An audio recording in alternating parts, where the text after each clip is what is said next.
రక్షకుడును ప్రభు అయిన యేసుక్రీస్తు వారి నామములో నూతన జీవం ప్రేక్షకులందరికీ మా శుభములు. మీరందరూ బాగున్నారు కదూ? ఈ కార్యక్రమం ద్వారా మమ్మల్ని మీ గృహంలోకి నేరుగా ఆహ్వానించినందుకై మేము ఎంతో సంతోషిస్తున్నాం.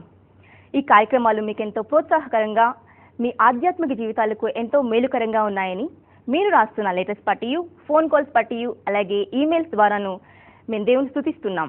దేవుని చేతిలో వాడబడుతున్న దైవజనులు, మనందరికీ సుపరిచితులు, అలాగే మా సోదరులైన సుదర్శన్ గారు ఇప్పుడు మనకి దైవవర్తమానాన్ని అందిస్తారు. ఈ దిన వర్తమానం మనందరి కోసం. ఆలకిద్దామా?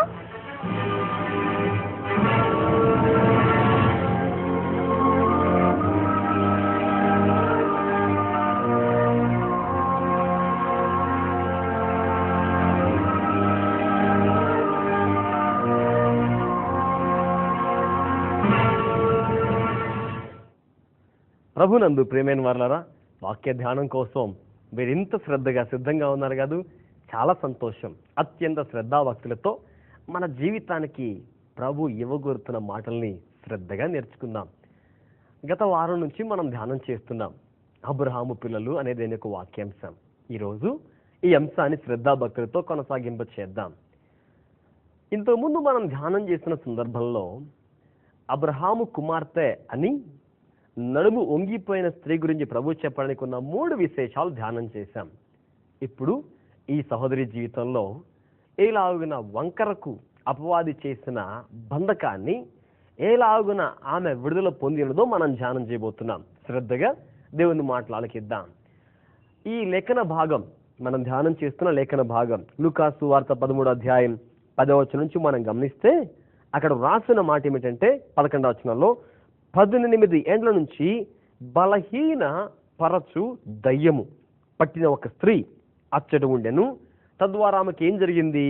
ఆమె నడుము వంగిపోయి ఎంత మాత్రమును చక్కగా నిలువబడలేకుండెను. ఆ తరువాత మరొక మాటలో యేసు ప్రభు వారు పలికిన స్పష్టమైన మాట ఏమిటంటే 16వ వచనం, ఇదిగో 18 ఏండ్ల నుండి సాతాను బంధించిన, వింటున్నారా ఈ మాట? సాతాను బంధించిన అబ్రహాము కుమార్తె అయిన ఈమెను విశ్రాంతి దినమందు ఈ కట్ల నుండి, వింటున్నారు ఈ మాటలు? ఏమని రాస్తుంది? కట్లు.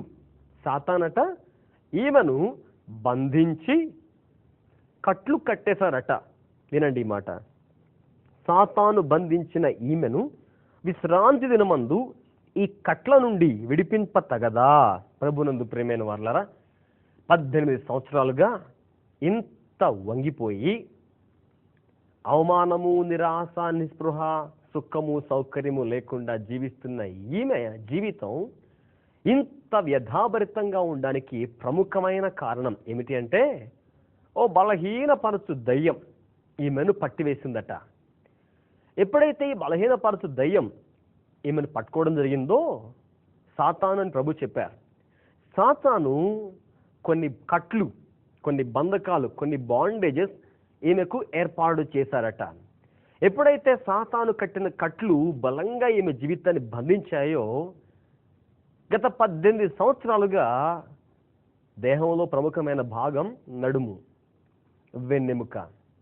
ఈ వెన్నెముక పూర్తిగా వంగిపోయి 90 డిగ్రీస్లో స్ట్రైట్గా ఉండాల్సిన ఈమె ఇలా వంగిపోయింది. ప్రియులారా, ఆలోచన చేద్దాం. వైద్యశాస్త్రపరంగా మానవ దేహ నిర్మాణాన్ని మనం చూసినట్లయితే మెదడు నుండి ప్రతి విధమైన సంకేతం దేహ భాగాలకు ప్రసారం కావాలి అంటే ఇందుకు ప్రముఖమైన వాహకం, ఛానల్ వెన్నెముక. ఈ స్పైనల్ కార్డ్ ద్వారా న్యూరాన్ల నుంచి వెలువడిన సంకేతాలు దేహ భాగాలన్నిటికీ కూడా స్ప్రెడ్ అవుతాయి. మాత్రమే కాకుండా బయాలజికల్ టర్మ్స్ మీరు గమనించినట్లయితే వెన్నెముక ఒక విశేషమైన పని చేస్తోంది. ఆ పనిని తెలుగులో అసంకల్పిత ప్రతీకార చర్య అంటారు. కొన్ని ఇమ్మీడియట్ రియాక్షన్స్ బాడీ తీసుకోవాలి అంటే ఆ ఇమ్మీడియట్ రియాక్షన్ బాడీ తీసుకోవడానికి సంకేతం మెదడు వరకు వెళ్ళి అక్కడి నుంచి దేహానికి సిగ్నల్ వచ్చి దేహం దాన్ని స్పందించేంత సమయం కూడా పట్టకుండా వెంటనే క్విక్ రియాక్షన్ తీసుకోవాలి అంటే ఇలాంటి క్విక్ రియాక్షన్స్ అన్నీ కూడా స్పైనల్ కార్డ్, వెన్నెముకలో ఉన్న నరాల వ్యవస్థ చేస్తోంది. బయాలజికల్గా వాక్యాన్ని మాట్లాడుతున్నాను మీతోనే, ప్రభు మీతో మాట్లాడుతున్నారు. ఇప్పుడు ఆలోచన చేద్దాం. ఈమెకు బలహీనపరచు దయ్యం పట్టిన వెంటనే జరిగిన కార్యం ఏంటంటే వెన్నెముక వంగిపోయింది. స్నేహితులారా, ప్రభు మీతో మాట్లాడుతున్నారు. ఎప్పుడైతే వెన్నెముక వంగిపోయిందో కొన్ని లోపాలు తలెత్తాయి. గమనించండి. ఇక తన జీవితంలో నిటారుగా ఉండలేదు, పైకి చూడలేదు. ఆలోచన చేద్దామా? తన ఎత్తును ప్రతిభను ఎవరితో కూడా పోల్చుకొని చూపెట్టుకోలేని తనకు ఎంత విధానము, ఎంత గొప్ప స్థితి ఉన్నా అవేవి కూడా తను ప్రొజెక్ట్ చేసుకోలేదు, ఎగ్జిబిట్ చేసుకోలేదు. ఎందుకంటే షీ వాస్ టోటల్లీ బెంట్, వంగిపోయింది కనుక.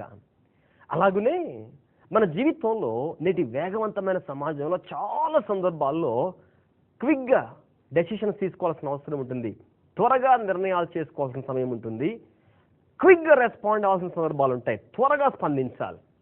ఈరోజు చాలా మంది జీవితాల్లో మనం చూసేది ఏమిటంటే విపరీతమైన ఆలస్యం. ఓ నిర్ణయం తీసుకోవడం కోసం ఆలస్యం,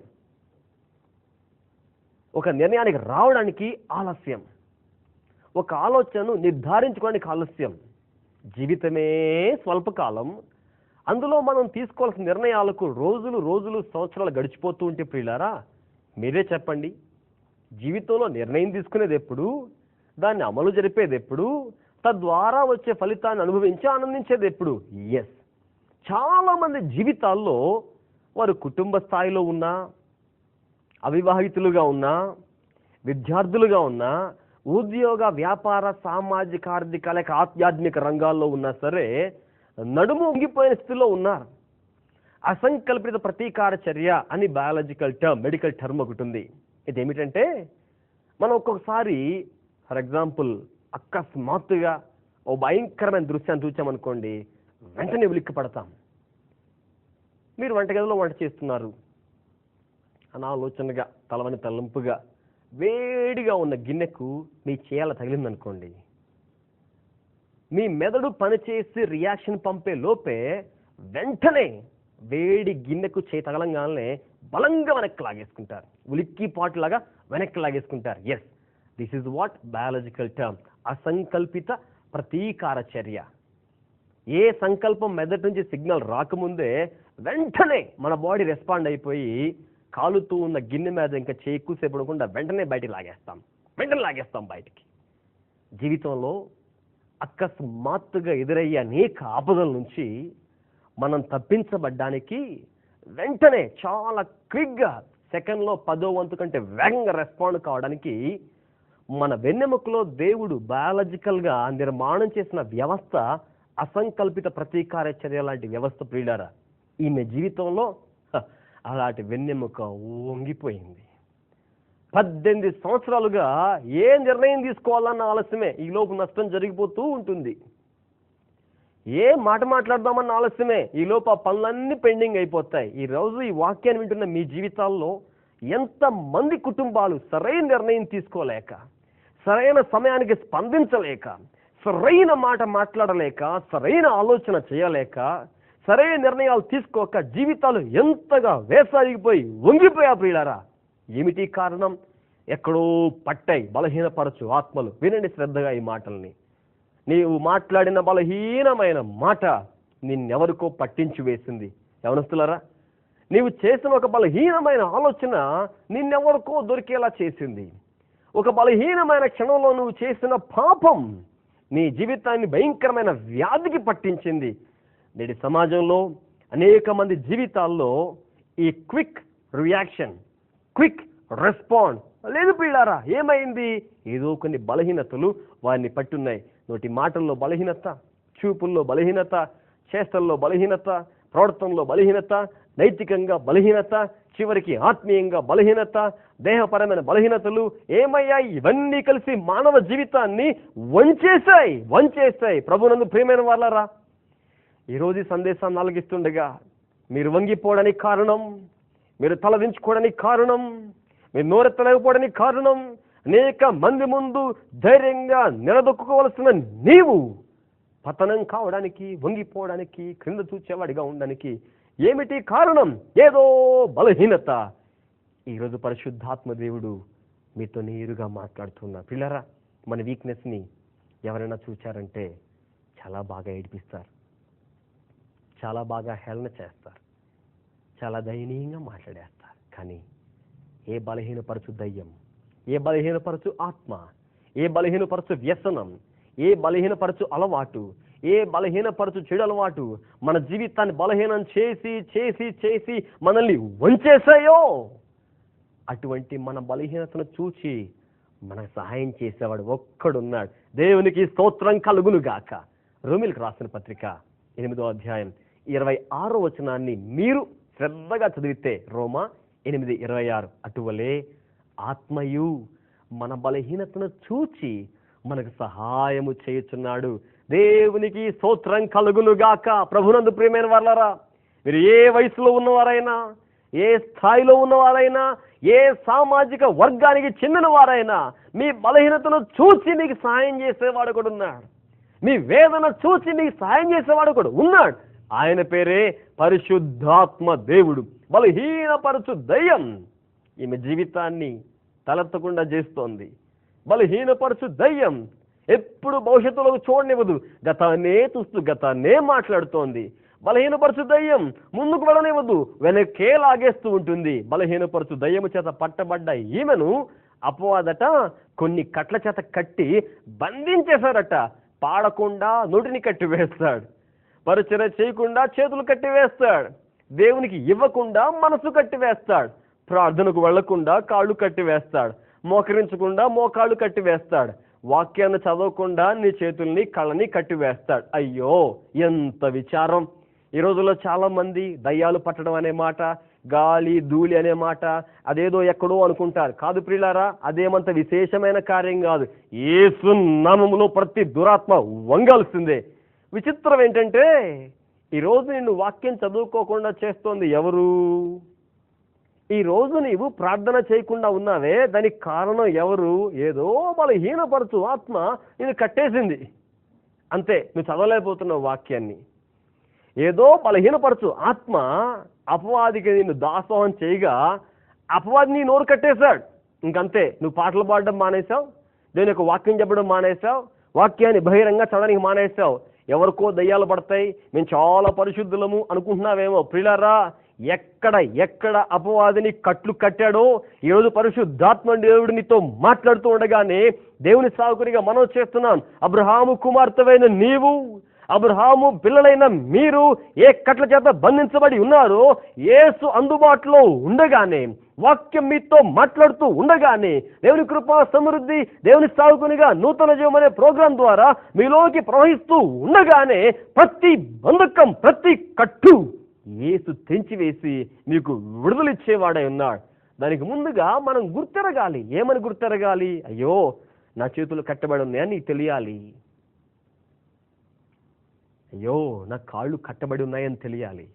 కట్టబడి ఉన్న గాడిదను విప్పి దాని మీద ఎక్కి యెరూషలేముకు జయోత్సాహంతో వెళ్ళిన యేసు గార్ధవ జీవితాన్ని ధన్యంగా చారిత్రాత్మకంగా చేయగా, ప్రభునందు ప్రియమైన వారారా, ఏ కట్ల చేత మీరు బంధించబడి పేదరికంలో ఉన్నారో, ఏ కట్ల చేత బంధించబడి రోగంలో ఉన్నారో, ఏ కట్ల చేత బంధించబడి శాపంలో ఉన్నారో, ఏ కట్ల చేత బంధించబడి ఆదివారం దేవుడు ఆరాధన లేకుండా సుదూరమైపోతూ ఉన్నారు ప్రియులారా, ఈరోజు ప్రభు మీతో మాట్లాడుతున్నారు. మీరు ఒప్పుకుంటే ఈ క్షణమే ప్రభు ఆ కట్లు పూర్తిగా తెంచివేస్తారు. ప్రభునందు ప్రియ సోదరుడా, ఎంతకాలం అవుతుంది ఆరాధన మందిరానికి వెళ్ళి? ప్రభునందు నా ప్రియమైన యవనస్తుడా, యవన సహోదరి, ఎంతకాలం అవుతుంది దేవుని కోసమే చేయి చాపి? ప్రభునందు ప్రియమైన నా ప్రియ తల్లి తండ్రి సమానమైన వయసులో ఉన్నవారులారా, ఎవరు కట్టేశారు మిమ్మల్ని దేవుని పని చేయకుండా? ఎవరు కట్టేశారు మిమ్మల్ని వృద్ధుల్ని విధవరాల్ని ఆదరించకుండా? ఎవరు కట్టేశారు మిమ్మల్ని దేవుని కోసం పానార్పణంగా కుమ్మరించబడకుండా? ఎవరు కట్టివేశారు మిమ్మల్ని? సాంప్రదాయాలు కట్టేశాయా? ఇగో అహం కట్టేసిందా? దేహంలో ఉండే మాలిన్యమైన విధానాలు కట్టేశాయా? ఇహలోకపరమైన స్నేహాలు కట్టేశాయా? ఆ కట్లన్నీ తెంచి వేసుకుందాం. ఎందుకంటే మీరు అబ్రహాము పిల్లలై ఉన్నారు. మీ తండ్రి విశ్వాసులకు తండ్రి అయినా అబ్రహామై ఉన్నాడు. ఈరోజు మీతో మాట్లాడుతున్న పరిశుద్ధాత్మ దేవుడు ఏ కట్ల చేత బంధించబడి నీవు బలహీనమయ్యావో, నీ బలహీనతను చూచి నీకు సహాయం చేయడానికి స్వయంగా పరిశుద్ధాత్మ దేవుడే నీ యొద్దకు రావడానికి సిద్ధంగా ఉన్నాడు. అపవాది యొక్క కట్లు ఈమెను బంధించి ఉంటే విశ్రాంతి దినమున యేసు ఆమెకు విడుదలివ్వ తగదా అని ప్రజల్ని ప్రశ్నిస్తూ ఉన్నారు. పిల్లారా, విశ్రాంతి దినం సత్య గ్రంథ సారాంశాన్ని సత్యంగా మన జీవితాల్లో మనం అన్వయింప చేసుకున్నట్లయితే నీ ప్రాణ ఆత్మ దేహాలకు నిజమైన విశ్రాంతి యేసులోనే ఉంది. నువ్వు ఏ రోజు యేసుకు చేరువవుతావో ఆ రోజే నీ జీవితానికి విశ్రాంతి, ఆ రోజే నీ మనసుకు విశ్రాంతి, ఆ రోజే నీ దేహానికి విశ్రాంతి, ఆ రోజే బగ్గుమంటున్న నీ భావోద్వేగాలకు విశ్రాంతి. యేసు లేకుండా విశ్రాంతి లేదు ప్రియులారా. ప్రయాసపడి భారం మోయుచున్న సమస్తమైన వారలారా అని పిలిచారు ఆయన. మత్తయి సువార్త 11:28 ఆయన పిలుపులో ఉన్న అంతర్భావం ఏమిటంటే, ప్రయాసపడి భారం మోయుచున్న సమస్తమైన వారలారా నా యొద్దకు రండి, నేను మీకు విశ్రాంతినిస్తాను. నువ్వు ఏ రోజు యేసుకు చేరువవుతావో ఆ రోజే నీకు విశ్రాంతి. వారు పేరు పెట్టుకున్న దినం విశ్రాంతి దినం. పాత నిబంధన ఆచారాన్ని నా మట్టుకు నేను 100% గౌరవిస్తూ ఉన్నాను. అయితే విశ్రాంతి దినాన నీ మనసుకు విశ్రాంతి ఉందా? విశ్రాంతి దినాన నీ ఆత్మకు విశ్రాంతి ఉందా? విశ్రాంతి దినమే జీవితం అంతా బంధకాలే. విశ్రాంతి దినమే నోటికి బంధకాలు, చూపులకు బంధకాలు, చేతులకు బంధకాలు, జీవితానికే బంధకాలు. ప్రియులారా, ఎంతకాలం ఆదివారాన్ని ఆచరించినా అందులో లేదు విశ్రాంతి. నీవెప్పుడైతే ఆదివారాన్ని ఆచరించడం మానేసి ఆరాధన చేయడం ప్రారంభిస్తావో అప్పుడు నీ జీవితానికి విశ్రాంతి. ఈ దినాల్లో చాలా మంది క్రైస్తవ సోదరుల జీవితాల్లో ఆదివారం ఆచారం అయిపోయింది. ప్రియులారా, ఆదివారం ఆచారంగా ఉన్నంత కాలం, విశ్రాంతి దినం ఆచారంగా ఉన్నంత కాలం అందులో నీకు విశ్రాంతి లేదు లేదు లేదని వాక్యాన్ని బట్టి మనం చేస్తున్నాను. ఏ రోజైతే ఆదివారం నీ జీవితంలో ఆరాధించే రోజుగా ఉంటుందో, ప్రభువుని ఘనపరిచే రోజుగా ఉంటుందో, వాక్యాన్ని వినే రోజుగా ఉంటుందో, సన్నిధికి నడిచి వెళ్లే రోజుగా ఉంటుందో, దేవుడు నీకు ఇచ్చిన తలాంతును బట్టి కృపను బట్టి పరిచయం చేసే రోజుగా ఉంటుందో, ఆ రోజే నీకు విశ్రాంతి. మరో మాట చెప్పనా, నీ ద్వారా అనేక మందికి విశ్రాంతి. ఆదివారం ఆరాధన మందిరం, ఆరాధన చేసే పరిశుద్ధుల సహవాసంలో నువ్వు నిలబడి దేవుని నామాన్ని ఘనంగా మహింపరుస్తూ ఉంటే నీ ద్వారా దైవీకమైన శాంతి సమాధానాలు ఆరాధన మందిరం అంతా క్రమ్ముకొని ఆవరిస్తూ ఉంటే ఎంతమంది భారభరితమైన ఆత్మతో వచ్చిన వారు ఆదరించబడతారో, ఓదార్చబడతారో, సేదరించబడతారో. నీకు విశ్రాంతి. నీ ద్వారా హాజరైన కొన్ని వందల మందికి, వేల మందికి విశ్రాంతి. అది ప్రియులారా ఆదివారం ఆరాధన మందిరం అంటే. అవసరతో వచ్చిన వారు సేదదీరి వెళ్ళాలి, అనారోగ్యంతో వచ్చిన వారు ఆరోగ్యంతో నింపబడి వెళ్ళాలి. ఆధ్యాత్మిక విలువలు లేక లోకపరమైన మాలిన్యంతో మునిగిపోతున్న వారు ఆధ్యాత్మిక విలువలతో ఆత్మ సంబంధమైన మనుషులుగా మార్చబడి వెళ్ళాలి. అది విశ్రాంతి దినం యొక్క ఆరాధన. అది నిజమైన ఆత్మ ఆరాధన, అది నిజమైన సత్యముతో కూడిన ఆరాధన, అది ప్రభువు కోరుతున్న ఆరాధన. ఇట్టి వారే ఆరాధన చేయాలని ప్రభువు కోరుతూ ఉన్నాడు. మీరే సంఘానికి హాజరవుతున్నారో ఆ సంఘానికి నమ్మకంగా వెళ్ళండి. ఒకవేళ ఇమ్మట్టుకు కూడా ఈ సందేశాన్ని ఆలకించే వరకు సరిగా దేవునికి దగ్గరగా లేకుండా దూరంగా ఉండి దేవుని కృపా సమృద్ధికి దూరం అవుతూ ఉంటే, ఇదిగో దేవుని సావుకునిగా మనం చేస్తున్నాను, నిక్కచ్చిగా ఆదివారం ప్రభు దినం వెళ్ళండి, ఆరాధన మందిరానికి వెళ్ళండి, మీ సావుకులకు దగ్గరగా ఉండండి, పరిచర్యకు దగ్గరగా ఉండండి. మీ కట్లన్నీ తెగిపోతాయి, బంధకాలన్నీ తెగిపోతాయి. గొప్ప విడుదల, గొప్ప స్వాతంత్రం. సందేశాన్ని ముగించే ముందుగా మీకోసం చక్కని మాటలు చెప్తాను వాక్యాల నుంచి. ఈమె చూడండి, అబ్రహాము కుమార్తెయే, కానీ ఎక్కడో అపవాది ఒక అవకాశం తీసుకున్నాడు. ఎక్కడో అపవాది ఒక అవకాశం తీసుకున్నాడు. ఈరోజు కూడా అబ్రహాము పిల్లలు, విశ్వాసులు, క్రైస్తవులు, దేవుని కృప పొందిన వారు, అభిషేకించబడ్డవారు, సువార్థికులుగా, సేవకులుగా దేవుని పరిచర్యలో బాగా వెలుగుతూ ఉన్నవారు, పిల్లరా, అపవాదికి చోటివ్వద్దని వాక్యం మనలను హెచ్చరిక చేస్తోంది. అపవాదికి అవకాశం ఇచ్చామా? ప్రభునందు ప్రియమైన వాళ్ళరా, జాగ్రత్త. వంగిపోవడం ఎంతో దూరంలో ఉండకపోవచ్చు. అతిశయానికి అవకాశం ఇచ్చామా? పతనం కావడానికి ఎంతో దూరం లేకపోవచ్చు. గర్వానికి స్థానం ఇచ్చామా, జీవితం నాశనం కావడానికి మరింకెంతో వ్యవధి లేకపోవచ్చు. ఇది అబ్రహాము కుమార్తెయే. ఎక్కడో అపవాదికి తావిచ్చింది, ఎక్కడో అపవాది జోక్యం చేసుకున్నాడు, ఎక్కడో అపవాది.